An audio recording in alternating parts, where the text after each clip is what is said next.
Hello నమస్తే అండి. ఈరోజు మనం చేసుకోబోయే రెసిపీ వచ్చేసి చాట్ అండి. చాట్ ఎలా చేసుకోవాలో చూసేద్దాం.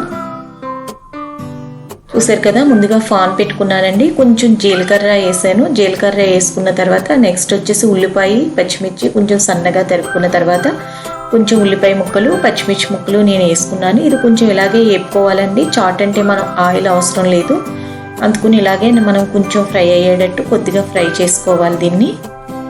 చూసారు కదా, నేనైతే ఎలా ఫ్రై చేస్తున్నానో అలా మీరు కూడా ఫ్రై చేసుకున్న తర్వాత ఇదేముందో బఠానీ ఉడకబెట్టేసుకోవాలండి. ఒక 12 hours నానబెట్టేసుకుని చక్కగా మనం ఏం చేయాలంటే ఇప్పుడు ఒక కుక్కర్లోని ఒక 10 విజిల్స్ వచ్చేసేటట్టు ఉడకబెట్టేసుకుంటే ఇలా మెత్తగా అయిపోతుంది.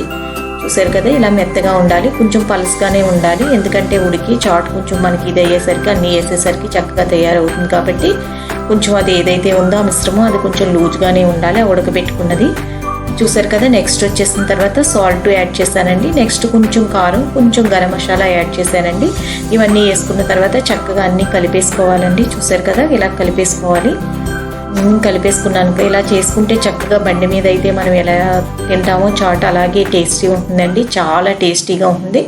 ఒక 2 minutes అలా అయిన తర్వాత కొంచెం టమోటా ముక్కలు కొంచెం ఆలుగడ్డ పేస్ట్ అండి ఉడకబెట్టేసి దాన్ని మెత్తగా చేసేసుకున్న పేస్ట్ని కూడా నేను చేస్తున్నాను. కొంచెం వేయాలి, కొద్దిగా ఎక్కువేమీ అవసరం లేదు.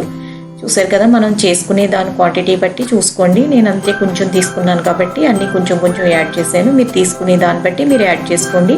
చూసారు కదా, టేస్టీ అండ్ చాట్ రెడీ అయిపోయిందండి. చాలా టేస్టీగా ఉంటుందండి.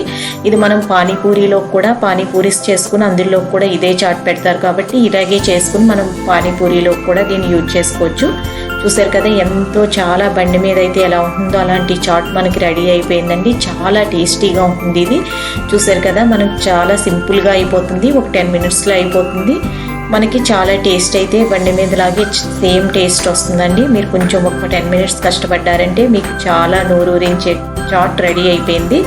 చూసారు కదా, ఎంతలాగో ఇలా ఒకసారి మనం అంతా మెత్తగా కలిపేసుకుంటే మనకి చాట్ రెడీ అయిపోయింది. సర్వింగ్ బౌల్లోకి సర్వ్ చేసేసుకుందామండి. చూసారు కదా, ఎంతో టేస్టీ అండ్ చాట్ రెడీ అయిపోయిందండి మనకి. చూసారు కదా, మరిన్ని నోరూరించే రెసిపీస్ కోసం మా ఛానల్ని సబ్స్క్రైబ్ చేయండి, లైక్ చేయండి. ఓకేనండి, బాయ్.